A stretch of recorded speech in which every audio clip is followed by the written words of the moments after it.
예수께서 빌립보 가이사랴 지방에 이르러 제자들에게 물어 이르시되 사람들이 인자를 누구라 하느냐 이르되 더러는 세례 요한 더러는 엘리야 어떤 이는 예레미야나 선지자 중에 하나라 하나이다. 이르시되 너희는 나를 누구라 하느냐 시몬 베드로가 대답하여 이르되 주는 그리스도시요 살아계신 하나님의 아들이시니이다.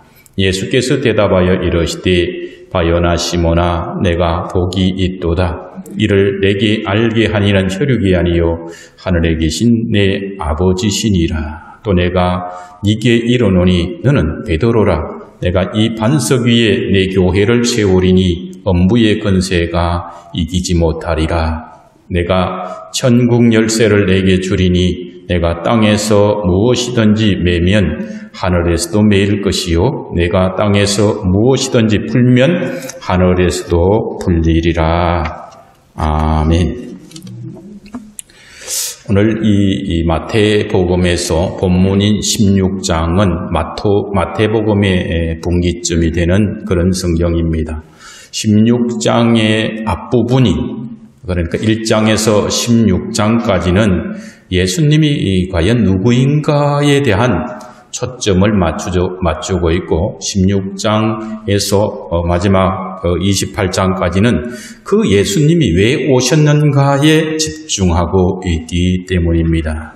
예수님은 오늘 공생애를 마무리하고 이제 예루살렘으로 올라가는 시점에서 자신이 왜 세상에 왔는가를 가르치기 위해서 이제 졸업여행과 같은 그런 시간을 가지고 가게 됩니다. 이 질문은 오늘 본문에서 중요한 제목이 되는 너희는 나를 누구라 하느냐 하는 이 질문은 졸업여행과 동시에 졸업시험을 치르게 되는 과정으로 보아도 무방할 것으로 보입니다.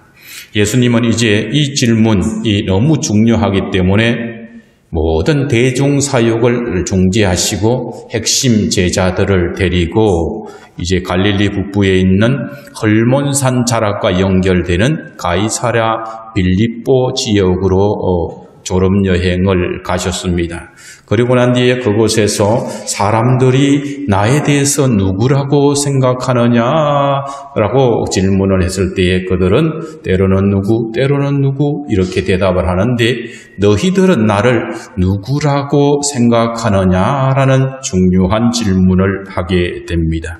그래서 이 질문에 대해서 제자들의 대표로서 베드로가 대답하는 내용이 오늘 본문의 내용입니다. 너희들은 나를 누구라 하느냐는 이 질문에 베드로가 뭐라고 답을 하고 있습니까? 첫 번째, 주는 그리스도시요 살아계신 하나님의 아들이시다라고 고백을 하고 있습니다. 이 대답을 들으신 주님은 17, 18절에서 바요나 시몬아 내가 복이 있도다. 이를 내게 알게 하니는 혈육이 아니요 하늘에 계신 내 아버지시니라. 또 내가 내게 이르노니 너는 베드로라. 내가 이 반석 위에 내 교회를 세우리니 엄부의 근세가 이기지 못하리라. 그렇게 말씀을 하셨습니다. 오늘 이 말씀 중에서 너는 베드로라. 내가 이 반석 위에 내 교회를 세우리니 하는 말씀은 해석에 있어서 논란이 있는 그런 구절입니다. 베드로는 이 로마 가톨릭에서는 이 반석을 문자 그대로 해석해서 교황제도의 근거를 삼아서 베드로를 일대 교황으로 그렇게 봅니다. 그런데 개혁교회는 반석을 인간 베드로가 아닌 베드로의 신앙 고백이라고 그렇게 해석을 하고 있습니다. 어떤 해석이 맞을까요? 베드로 개인의 이 신앙 고백을 반석으로 보고 주님은 내가 천국 열쇠를 내게 주리니 내가 땅에서 무엇이든지 매면 하늘에서도 매일 것이요 내가 땅에서 무엇이든지 풀면 하늘에서도 풀리리라고 베드로에게 천국 열쇠를 준 것일까요? 만약에 베드로 개인의 신앙 고백 위에 이러한 교회를 세우고 베드로가 천국 열쇠를 열어주면 들어갈 수 있고 열어주지 않으면 못 들어간다면 그 교회는 매우 위태로운 처지에 놓이게 될 것입니다. 왜 그렇습니까? 잠시 후에 예수님께서는 베드로에게 사탄아 내 뒤로 물러가라 라고 저주 섞인 말씀을 하시기 때문에 그렇습니다. 그러면 교회가 사탄 위에 세워지는 아주 위태로운 상황이 전개될 것이고 또 시간이 지나서 베드로는 예수님을 세 번이나 부인하는 그런 사람이 되기 때문에 그렇습니다. 그러므로 베드로의 그 개인의 고백 위에 교회가 세워지는 것이 아닙니다. 왜 그렇습니까? 17절에서 말씀합니다. 주님의 베드로의 신앙 고백을 듣고 주님이 이렇게 말씀합니다. 이를 내게 알게 하니는 혈육이 아니요 하늘에 계신 내 아버지다라고 그렇게 말씀하기 때문입니다. 베드로 개인의 능력으로 이것을 아는 것이 아니라 하늘에 계신 아버지께서 이 베드로에게 알게 하셨기 때문에 내게 복이 있다라고 말씀하고 있는 거예요. 그러므로 베드로의 신앙 고백은 모든 제자들을 대표하여서 베드로에게 성령님께서 가르쳐 주심으로 신앙을 고백한 것입니다. 이를 증거하는 말씀이 계시록 21장 14절에 이렇게 증거하는 말씀이 있는데 하늘에서 새 예루살렘 성이 내려오는 그런 장면이 계시록 21장에 나타납니다. 그런데 거룩한 성 새 예루살렘 성전이 내려오는데 거기에 보니까 12기초석이 있고 그 위에 어린 양의 12사도의 12 이름이 있더라고 말씀을 해요. 그러니까 새 예루살렘에 보니까 기초석이 놓여졌는데 12기초석에 제자, 사도들의 이름이 하나하나 세워져 있더라는 거예요. 개인의 어떤 고백 위에서 세워진 것이 아니라 12사도, 사도들의 고백의 터 위에 교회가 세워졌음을 알려주는 겁니다. 그러므로 주는 그리스도이시요 살아계신 하나님의 아들이다라는 고백은 기독교의 교회의 기초가 되는 겁니다. 에베소서 2장 20절에서 22절에 보면은 너희는 사도들과 선지자들의 터 위에 세우심을 입은 자라 그리스도 예수께서 친히 모퉁이 돌이 되셨느니라. 그의 안에서 건물마다 서로 연결하여 주 안에서 성전이 되어가고 너희도 성령 안에서 하나님이 거하실 처소가 되기 위하여 그리스도 예수 안에서 함께 지어져 가느니라고 말씀하고 있는 겁니다. 예수님에 대한 고백 위에 주는 그리스도시여 살아계신 하나님의 아들이다라는 그 고백 위에 기초에 교회가 세워지는 거예요. 그 기초에 기초석이 12개가 있는데 사도들의 신앙 고백의 기초 위에서 성도들이 서로 건물마다 연결되어서 성전이 되어가고 있는 중이다라는 거예요. 너희도 성령 안에서 그러므로 하나님의 거하실 처소가 되기 위하여 그리스도 안에서 지금 함께 지어져 가고 있다라고 그렇게 말씀하고 있는 겁니다. 지금 우리는 그리스도 안에서 하나하나 연결이 되어서 성전이 지어져 가고 있는 과정에 있는 거예요. 그러므로 지금 이 시대의 성전이 완벽한 성전은 없는 거죠. 다 미숙한 부분이 있는 거예요. 이렇게 보면 이 사람도 부족하고 저렇게 보면 저 사람도 부족하고 완벽해 보이는 어떤 목사님도 보니까 한꺼풀만 까보니까 허물이 많고 그런 가운데도 주의 보혈로 덮었기 때문에 하나하나 연결되어서 성전이 되어가는 것입니다. 아멘입니까? 두 번째 우리가 교훈받는 내용은 주는 그리스도시요 하나님의 아들임을 믿고 고백하는 자에게 천국의 열쇠가 주어진다는 것입니다. 19절에서 주님은 베드로에게 내가 천국 열쇠를 내게 주리니 라고 말씀하는데, 여기서 베드로는 베드로 개인이 아니라 주님을 그리스도요 하나님의 아들로 고백하는 모든 성도를 의미한다는 것을 여러분들이 꼭 기억하시기를 바랍니다. 그런데 베드로가 받은 천국 열쇠는 지금 어디에 있을까요? 로마 교황청에 있을까요? 천국 열쇠는 아파트 열쇠와 같이 서로 주고받는 게 아닙니다. 시어머니가 며느리에게 어떤 고간 열쇠를 넘기듯이 넘겨주는 그런 열쇠가 아니다라는 거예요. 이 열쇠는 몸에 인침이 되어서 천국 문이 자동으로 열리는 거예요. 몸에 성령의 인침을 받은 사람이 천국 문 앞에 가면은 자동으로 열려지는 거예요. 휘장이 자동으로 열려지는 거예요. 에베소서 1장 13절 말씀에 그리스도 그 안에서 너희도 진리의 말씀 곧 너희의 구원의 복음을 듣고 그 안에서 또한 믿어 약속의 성령으로 인치심을 받은 성도에게 주어지는 것이 바로 자동 인식 장치가 심어지는데 그것이 천국의 열쇠다라는 겁니다. 그러므로 천국의 열쇠는 다른 것이 아니라 진리의 말씀 곧 구원의 복음인 것입니다. 십자가 복음을 전해줄 때에 그것을 받는 즉시 천국의 문은 이미 열려 있는 겁니다. 19절에 보니까 내가 천국 열쇠를 내게 주리니 내가 땅에서 무엇이든지 매면 하늘에서도 매일 것이요 내가 땅에서 무엇이든지 풀면 하늘에서도 풀리리라 말씀이에요. 천국 열쇠를 받은 우리가 복음의 말씀을 잘 풀면 천국 문이 열리는데 복음의 말씀을 안 풀고 엉뚱한 것으로 감성 터치를 해주고 윤리적인 설교를 해서는 천국 문이 열리지 않는다라는 거예요. 그것은 부수적인 겁니다.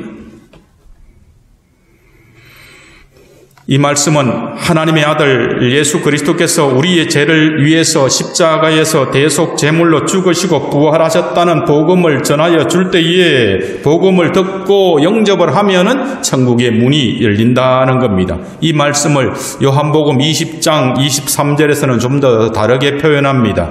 너희가 누구의 죄든지 사하면 사하여질 것이요 누구의 죄든지 그대로 두면 그대로 있으리라 합니다. 당신 재산 받았어. 이런 의미가 아니에요. 여기서 이 말씀에서 죄를 사한다는 의미는 복음을 전하여 주는 것을 의미하는 것이고 죄를 그대로 둔다는 의미는 복음을 전하여 주지 않는 것을 의미합니다. 복음을 전하여 주면 죄가 사함을 받는 것인데 복음을 전하지 않으면 죄 사함이 없어지게 되는 거죠. 그럼에도 불구하고 로마 가톨릭은 예수님이 천국 열쇠를 베드로 개인에게 준 것으로 해석해서 이미 순교한 베드로를 초대 교황으로 그렇게 인정을 하는 거예요. 당시에 대교구는 많이 있었습니다. 예루살렘도 대교구였고 로마도 대교구였고 안디옥도 대교구, 여러 가지 대교구가 있었는데 가장 강력한 대교구가 어디였을까요? 예루살렘이죠. 근데 예루살렘이 멸망을 했기 때문에 거기보다는 로마가 세계 제국이 됨으로써 로마 대교구가 가장 강력하여서 자기들이 로마 대교구의 일대 교황으로 베드로를 그냥 선점해버린 거예요. 특허를 내버림으로 자기들 것으로 삼아버렸기 때문에 지금 로마 가톨릭이 저렇게 융성한 겁니다. 그런데 문제는 이들이 베드로를 초대 교황으로 삼고 천국의 문을 열고 닫는 권세가 교황에게 있는 것처럼 베드로를 통해서 2대 3대 교황들에게 이어진 것처럼 하여서 교황의 권위를 주님의 자리까지 높이고 교황의 말을 성경의 권위까지 높임으로 인해서 문제가 생기게 되게 된 것입니다. 그래서 그들이 여러 가지 잘못된 주장을 함으로 인해서 초대의 종교개혁자들은 만인 제사장설을 주장을 하고 오직 믿음, 오직 은혜를 외치면서 개혁교회가 세워진 겁니다. 누구든지 하나님 앞에 기도할 수가 있는데도 불구하고 꼭 신부를 통해서 고해성사를 해야만이 죄를 사함받는 것처럼 잘못된 가르침이 있어진 거지요. 그런데 만인 제사장인 우리 개혁교회는 누구든지 제사장이 되어서 하나님 앞에 나가서 직접 기도하고 직접 응답을 받을 수 있다는 것이 우리 개혁교회의 교리입니다. 세 번째로는 신앙 고백 위에 세워진 교회는 엄부의 권세가 이기지 못한다고 말씀합니다. 오늘날은 건물을 지칭하면서 교회라고 부르죠. 며칠 전에 음식 시키면서 영천중문교회로 좀 보내주세요. 공사할 때. 그러면 와요. 그런데 교회라고 부르는 이 건물을 교회라고 부르지만은 본문에서 말씀하는 교회는 건물을 의미하는 것이 아닙니다. 교회는 예수님을 그리스도로 살아계신 하나님의 아들로 믿고 고백하고 그 고백하는 사람들의 모임이 교회인 겁니다. 명확하게 말씀을 드리면 주님은 이러한 베드로의 신앙 고백 위에 세워진 교회를 엄부의 권세가 이기지 못하리라고 말씀을 하는 겁니다. 여기서 엄부의 권세로 번역된 여구는 하데스의 문이라는 그런 뜻을 가지고 있는데 이것은 죽음의 권세를 말하는 겁니다. 그래서 죽음의 권세가 교회를 이기지 못한다는 의미를 가지는 겁니다. 마태복음 5장 18절에서 예수님께서는 진실로 너희에게 이르노니 천지가 없어지기 전에는 율법의 1.1획도 결코 없어지지 아니하고 다 이루리라고 말씀을 합니다. 예수님께서 말씀하신 반석 위에 교회를 세울 것인데 이것은 죽음의 권세가 이기지 못한다는 하나님의 말씀, 그리스도의 말씀은 1.1획도 변함이 없기 때문에 우리를 공격하는 어떠한 죽음의 권세도 사탄의 권세도 우리를 이기지 못하게 되는 것입니다. 예수 그리스도께서는 교회의 머리가 되십니다. 에베소서 1장 18절에 그는 몸인 교회의 머리시라고 그렇게 말씀을 합니다. 교회는 예수님이 세우신 거예요. 무엇으로 세웠지요? 핏값으로 세워진 교회입니다. 그래서 죽음의 권세가 이기지 못하는 겁니다. 예수님께서 이미 핏값으로 대신하여 사망의 권세를 이겼기 때문에 더 이상 교회를 사탄의 죽음의 권세가 침범하여 공격할 수가 없는 것입니다. 그럼에도 불구하고 지난 2000년 동안 교회는 많이 박해를 받았습니다. 초대교회는 예수님을 주님으로 고백하는 그 순간 사자나 짐승의 먹이가 되고 그거 핍박을 피하기 위해서 카타콤이라는 땅속에 굴을 만들어서 수십 년간 햇빛도 보지 못하고 생활을 했던 것입니다.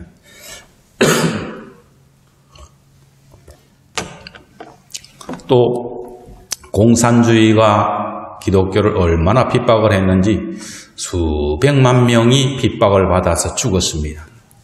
그런데 그 공산주의가 어떻게 됐습니까? 지금 공산주의가 남아온 것은 북한밖에 없습니다. 교회를 핍박하던 모든 세력들은 강력해서 교회를 다 없애버릴 것 같았지만 결국은 교회가 승리하고 말았던 것을 역사를 통해서 보게 되는 겁니다.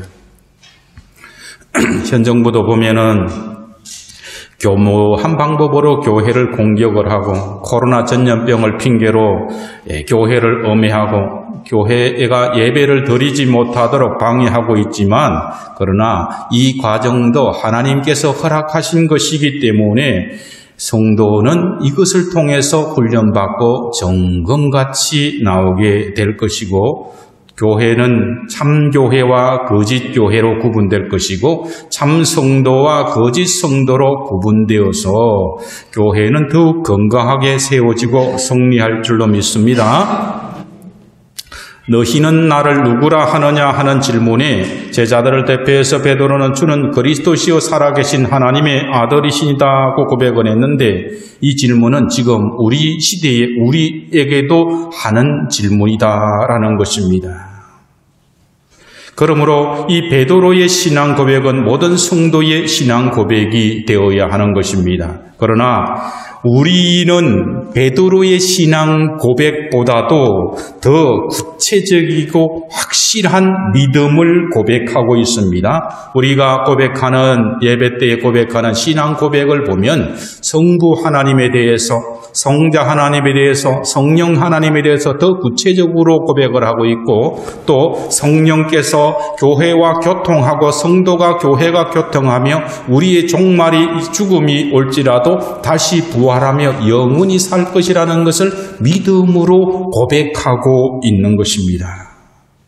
그런데 많은 설교자 중에서도 또 교인들 중에서 이 신앙 고백을 알고는 있지만은 믿음으로 그렇게 행함으로 살아가지 못하는 경향이 있지 않나라는 우려가 생기는 것입니다.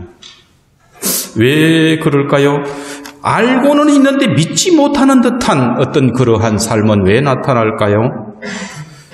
천국의 열사가 되는 예수의 십자가 복음을 제쳐두고 설교 시간에 다른 것에 대해서 더 많은 시간을 할애한다든지 또 설교 시간에 다른 이야기를 하는 것에 대해서 더 호기심을 가지고 더 좋아하는 것처럼 보이는 그런 교회의 목회자와 교인들이 있는 것 같기 때문에 그렇습니다. 카르타고의 감독을 지냈으면서 258년에 순교를 당한 키포리아누스라는 교부는 그리스도의 교회를 떠나는 자는 그리스도의 상급을 받지 못한다. 그는 외인이요 대적이다. 교회를 어머니로 모시지 않는 자는 하나님을 아버지로 모실 수 없다. 심판대에 노아의 방주 바깥으로 피할 수 있는 사람이 있다면 심판대에 교회의 문 밖에 있는 자도 피할 수 있다라고 그렇게 말하고 있습니다. 지금 시대에 교회를 소홀히 하고 무교회주의처럼 살아가는 분들이 있는데 교회를 어머니처럼 모시지 않으면서 하나님을 아버지로 모실 수가 없는 거예요. 그런 능력이 있다면 물로 심판을 받을 때에 노아의 방주 밖에서 헤엄치면서 충분히 1년을 견딜 수 있는 사람은 그렇게 할 수 있지만 그렇지 못한 사람은 교회 밖에서 하나님의 심판 때에 그 심판을 이길 수가 없다라고 그렇게 키포리아누스는 말하고 있는 것입니다.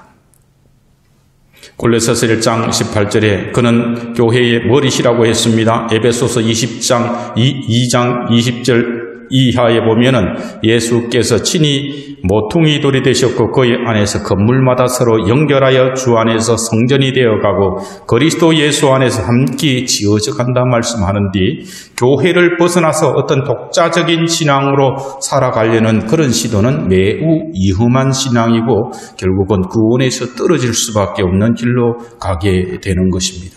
잠시 코로나 몇 달 동안 예배에 나오지 않아도 예배에 안 나오는 것이 그렇게 편하고 영상으로 그냥 TV 드라마 보듯이 보는 것만으로 위로가 되다가 이제는 그것마저 귀찮아지는 이때에 어찌 교회 밖에서 신앙을 유지할 수가 있겠습니까?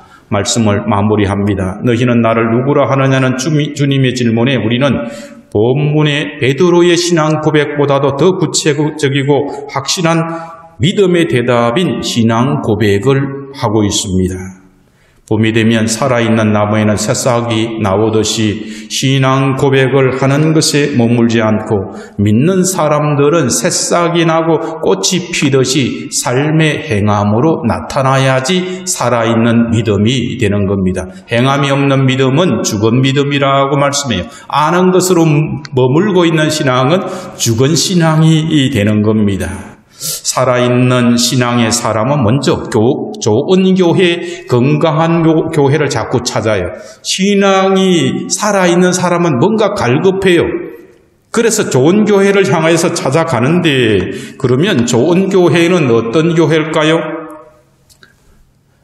예수 그리스도가 중심이 되는 교회가 좋은 교회입니다. 요한복음 5장 39절에 너희가 성경에서 영생을 얻는 줄 생각하고 성경을 연구하거니와 이 성경이 곧 내게 대하여 증언하는 것이라고 말씀합니다. 성경 66권은 누구를 증언합니까? 예수 그리스도를 증언하는 거예요. 히브리서 12장 2절에 믿음의 주여 또 온전하시게 하시는 이인 예수를 바라보자라고 말씀합니다. 성경을 볼 때에 우리는 누구를 봐야 돼? 예수를 찾아야 되는 거예요. 예수라는 글자가 어디 있는가? 예수라는 분이 왜 오셨는가? 예수라는 분이 오셔서 무엇을 하셨는가? 이것에 초점을 맞추올 때에 바로 믿음이 온전하여지는 겁니다. 그러므로 교회의 중심도 설교의 초점도 오직 예수 그리스도의 십자가 복음이 되어야만 그 교회가 좋은 교회가 되는 것입니다. 크고 화려한 건물이 있고 멋있는 영상장치가 있고 좋은 어떤 프로그램이 있다고 좋은 교회가 아닙니다. 그것은 부수적인 거예요. 그 전에 먼저 예수 그리스도가 중심이 되고 설교의 중심이 되고 말씀의 중심이 되는 교회, 그리고 난 뒤에 좋은 프로그램, 그리고 난 뒤에 좋은 교사들이 있어야지 좋은 교회지. 그것이 없으면 아무 소용이 없는 교회입니다. 다른 것은 아무리 화려해도, 재정이 아무리 풍부하고, 성가대원이 아무리 많고, 영상장치가 아무리 뛰어나고, 교회에 어떤 풍부한 모든 것들이 있을지라도 예수 그리스도가 없으면 아무 소용이 없는 좋은 교회가 아니라 오히려 나쁜 교회가 되는 겁니다. 두 번째로는 생명력이 있는 교회가 좋은 교회입니다. 계시록 3장 1절에서 주님은 4대 교회를 향해서 말씀합니다. 내가 살았다 하는 이름은 가졌으나 죽은 자로다 하셨습니다.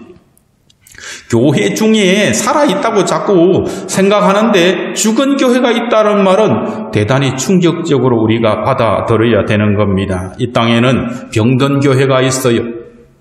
병들어가지고 시들해 아무것도 못해요. 그 다음에 어떤 교회가 있어요? 졸고 있는 교회가 있어요. 교회가 뭘 해야 될지 모르가 졸아요. 그런데 좀 더 심해지면 어떤 교회가 있어요? 아예 자요. 자는 교회가 있어요. 그런데 그것을 더 심해지면요? 죽은 교회가 되는 겁니다. 또 어떤 교회가 좋은 교회냐고 제가 생각해 보니까 다음 세대를 양육하는 교회가 좋은 교회입니다. 저는 초짜고 이러니까 저를 어디에 힘없는 뭐라고 할 수 있는데 청소년 지도부에 저를 넣어놨어요. 그런데 보니까 몇 명 오셨는데 물어보니까 예산이 한 푼도 없대요. 별로 모일 일도 없대요. 이게 무슨 의미가 있습니까? 그냥 예산도 없고 모일 가지고 회의할 일도 없고 행사할 일도 없고 7년 전인지 10년 전인지 한번 행사했다고 얘기하더라고요. 그것이 그룹으로 인해서 결국엔 어떻게 돼요? 주일학교 없는 교회가 점점 많아져요. 코로나 때문에 핑계대고 모이기도 더 어려운 판에 예산 쓸 일도 없는 그런 노회가 되니까 어떻게 됩니까? 주일학교가 다 사가라주고 죽고 없는 거예요. 우리 교회도 그런 데서 크게 예외라고 말할 수는 없고 노회 안에 그런 교회들이 너무나 많다라는 겁니다. 그러면 어떻게 해야 돼요? 할아버지 할머니 이러다가 그냥 주님 불러가고 난 뒤에 빈자리만 자꾸 늘어나는 교회, 희망이 없는 교회, 결국은 끝나는 교회가 되고 마는 겁니다. 다음 세대를 향해서 많은 예산을 투자하고 교사들 능력 있는 교사가 세워지고 주일학교 전도사들에게 더 많은 사례를 주면서 능력 있는 이들이 자꾸 하고 그렇게 세워지는 교회가 지금은 당장은 예산이 쟤들이 무슨 능력이 있어서 교회에 도움이 되겠나 싶어도요. 걔들 10년만 지나면요. 청년이 되고 장년이 되고 걔들을 통해서 말씀을 잘 심으면 결혼해가지고 좋은 색시, 좋은 남편감을 모시고 와가지고 그들을 통해서 자녀가 나면 가만히 있어도 교회는 부흥하는데 그렇지 않으면 교회는 저절로 그냥 빈자리가 저절로 나는 거예요. 한 좌석에 한 명 앉아도 여유있고 어떨 때는 세 좌석에 한 명 앉아도 여유있고 내주에 가면 그냥 한 명만 앉아있고 그런 교회가 될 것이기 때문에 건강한 교회는 다음 세대를 양육하는 교회, 다음 세대에게 최선을 다하는 교회가 바로 건강한 교회, 좋은 교회인 줄로 믿습니다. 그러나 좋은 교회는 이 땅에 없어요. 사실은 현실적으로 이상적인 교회나 완벽한 교회, 완전한 교회는 이 땅에 존재하지 않습니다. 교회는 죄인들이 예수님을 영접해서 지금 조금씩 성화되어 가고 변화되어 가고 있는 과정에 있기 때문에 그렇습니다. 각기 기질도 달라요. 목사도 기질이 흠이 있고 장로님도 흠이 있고 권사님들도 성도들 모두가 흠이 있어가지고 그런 사람들, 흠 있는 사람들이 모이니까 조금만 섭섭하게 하면 기분 나쁘고 왜 나를 이렇게 무시하나 생각을 하고 또 이쪽에서는 무시할 짓을 했으니까 무시하지 이런 생각하면서 지 마음대로 터덕거리면서 살아가는 게 이 교회인 거예요. 그럼 완전한 교회가 없는 거예요. 정말 좋은 교회가 있으면 내가 감으로써 그거는 좋은 교회가 안 되는 거예요. 그 순간부터는. 왜요? 죄인들이 모인 곳이기 때문에 그렇습니다.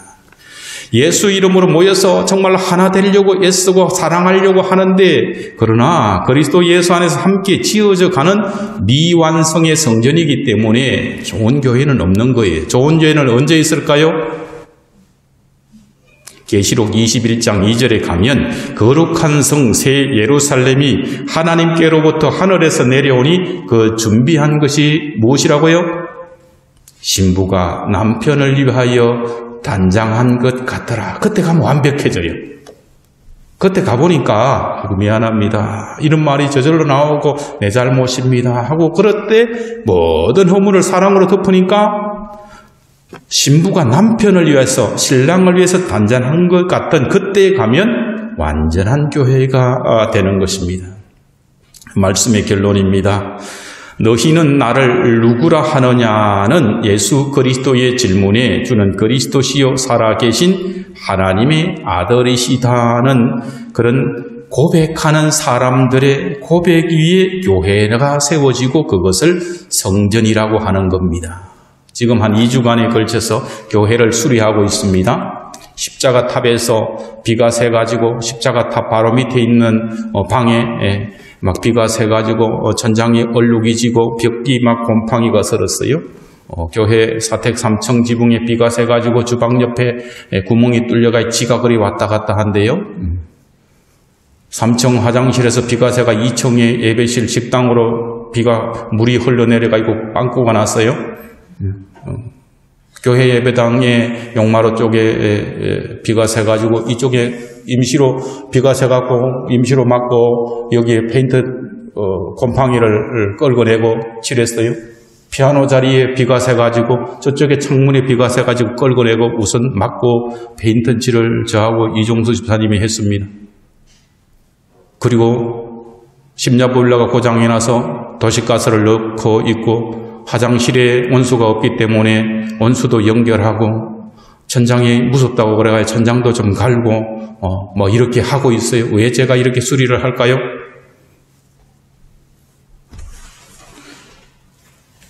기초가 든든하기 때문에 그래요. 만약에 이 기초가 뭔가 기울어져 갖고 집이 기초가 잘못되면은 절대로 고칠 필요가 없어요. 언제 무너질지 모르는 교회 건물을 굳이 고칠 필요가 없는 거죠.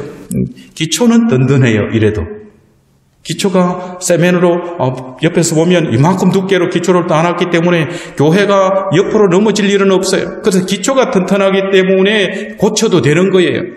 마찬가지 교회도 기초가 튼튼하지 못하면 다 무너지는 거예요. 그런데 교회의 기초는 뭐라고요?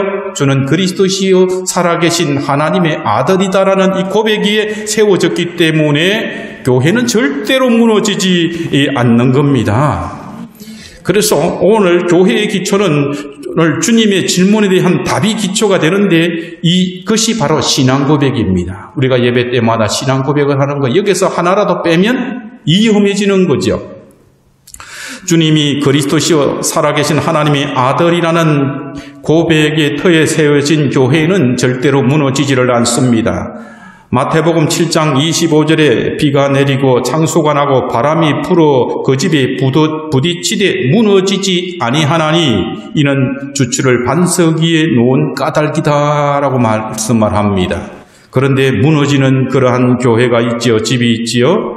어떤 건가요? 마태복음 7장 27절에 보면 비가 내리고 창수가 나고 바람이 불어 그 집에 부딪힘에 무너져 그 무너짐이 심하다라고 하는데 그 집은 어디에 지었을까요? 모래 위에 지은 집이다라는 거예요. 그런데 이 땅을 살아가면서 이게 구분이 안 돼요. 왜요? 기초가 되기 때문에 그래요. 위에 올라온 건물 가지고 판단을 하기 때문에 그렇습니다. 그런데 비가 오고 창수가 나면 그때에는 드러나는 거예요. 모래 위에 있는 것은 모래가 썰려나가서 기울어지고 뒤집어지고, 그러나 반석 위에 든든하게 지어진 집은 무너지지 아니하는데 그때가 언제냐라는 거죠. 그때는 바로 하나님 앞에 설 때인 줄로 믿습니다. 여러분들이 이 땅을 떠날 때인 줄로 믿습니다. 지금은요, 이 교회, 저 교회 다 똑같아 보이고 세상 사람들이 더 잘 사는 것 같아요. 더 든든하게 인생을 살아가는, 집을 짓고 살아가는 것 같아요. 또 그럼에도 불구하고 그러나 그때가 되면 주님이 재림하시는 날, 심판하는 날, 여러분들이 이 세상을 이별하는 그날에 비가 오고 창수가 날 때에 세상의 기준으로 십자가 복음의 반석 위에 든든히 세워지지 않는 교회는 결국은 무너지고 말 것이기 때문에 우리는 그래서 기초가 대단히 중요하다는 겁니다. 여러분의 믿음의 고백이 단지 아는 것에서 머물고 있지 않는지 잘 돌아보기를 바랍니다. 신앙 고백 모르는 사람이 어디 있어요? 저도 압니다. 읽을 줄 알면 돼요. 그러나 아는 것으로 끝나는 것을 믿음으로 생각하기 말기를 바랍니다. 자기 자신을 뭘로 봐야 돼요? 현실에서 싹이 나고 있는가를 봐야 돼요. 믿음이. 물을 부으면 살아있는 밀은 싹이 나오지만 죽어있는 밀은 썩어버리듯이 고난의 비가 엎부리면은 신앙이 다 죽어버려요. 다 도망가버렸어요. 지금 적어도 30% 이상의 한국 교회는 교인들이 떠나가 버렸어요. 죽어버렸어요. 지금 보니까 50% 될까 말까 한 것 같아요. 큰 교회일수록 더하고 작은 교회도 예외가 아닌 거예요. 수천 명이 그냥 그렇게 자부심을 가졌던 교인들이 다 떠나버렸어요. 코로나로 인해서. 예배 자리에 나오는 것이 점점 안 나오는 것이 더 편한 시대가 돼버렸어요. 집에서 TV로 보다가 이제는 그것도 귀찮아지다가 이제는 믿음 안에서 사는 것이 아니라 그냥 다 떠나버리는 신앙, 이것이 대단히 위험한 신앙이다라는 겁니다. 내가 정말로 신앙 고백 위에 주님은 하나님께서 천지를 창조하시고 그분의 아들이 이 땅에 동정녀 마리아를 통해서 성령으로 잉태돼서 오셨고 그분이 죽으셨다가 부활하셨다. 그리고 성령께서 그것을 우리에게 적용시켜 주시고 주님이 다시 오시면은 심판이 있고 우리는 영원히 살 것이다라는 믿음이 있다면 죽음 앞에서 너무나 두려워 떨 필요는 없다는 거예요. 물론 죽음 앞에서 두려워하지 않을 자는 없지만 성령의 간구함으로 인해서 죽음을 능히 이기셨다는 것을 믿음으로 고백하는 사람들은 어떤 환난도 이길 수 있는 겁니다. 말이 쉽지 사자가 같은 성도들의 팔, 다리를, 머리를 다 뜯어먹고 있는데 거기서 주님을 부인하지 않는다는 것은 자기의 능력으로 할 수 없는 겁니다. 성령께서 붙잡아 주셨기 때문에 그래요. 이 코로나 시대에 담대히 교회에 나올 수 있을 때에 그것도 성령께서 붙들어 주지 않으면 안 되는 겁니다. 그러면 내가 지금 예배 자리에 어떤 위험을 무릅쓰고 위험은 없어요. 지하철 타는 것보다 10분의 1도 위험이 없어요. 비행기 타는 것보다 100분의 1도, 버스 타는 것보다 100분의 1도 위험하지 않아요. 여러분들은 마스크 쓰고 입 꾹 다물고 있잖아요.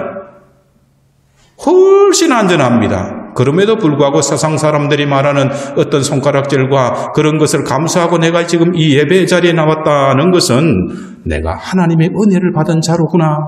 그 확신을 가지고 믿음 위에서 여러분의 터를 세우시기를 바랍니다. 교회를 잘 구분해야 돼요. 좋은 교회가 되기 위해서 여러분들이 양보하시기를 바랍니다. 좋은 교회가 되기 위해서 여러분들이 사랑하시기를 바랍니다. 연약한 분들이 있다면 그분을 위해서 내 자리를 양보하고 그분을 위해서 기도하는 것, 그것이 좋은 교회가 되는 것이고 하나님 앞에 내가 정말로 믿음으로 고백하는 신앙 고백이 되는 것입니다. 코로나 2000년병 어려운 시기에 여러분의 신앙 고백이 아는 것으로 머물지 않고 행함으로 나타나서 그리스도의 향기를 많이 드러내는, 그래서 영천중문교회를 통해서 그리스도의 향기가 영천지역에 넘쳐남으로 하나님의 나라가 확장되는 일에 여러분들이 지금 쓰임받고 있는 줄로 믿습니다. 이 해가 가기 전에 놀라운 소식이 영천지역에 있게 될 것입니다. 권사님이 어떤 분이 영천중문교회 아직 있냐고 그러더라는 거예요. 없어지지 않았나 팔려서? 아닙니다. 도시가스도 넣고 창문도 새로 하고 그렇게 해서 점점 좋아지고 있고 한 사람 한 사람 변화되고 있고 더 많은 좋은 일이 있어진 줄로 믿습니다. 아멘. 여러분을 통해서 하나님의 살아계심이 나타날 것입니다. 여러분을 통해서 더 큰 하나님의 역사가 드러날 것입니다. 여러분의 가정도 변화될 것입니다. 여러분의 교회도 변화될 것이고 여러분의 교회를 통해서 우리 교회를 통해서 영천도 변화될 것입니다. 하나님께서 살아계심을 여러분의 삶을 통해서 증거하는 그런 한 해가 되기를 주님의 이름으로 축원합니다. 네, 기도하겠습니다. 아버지 하나님 감사합니다.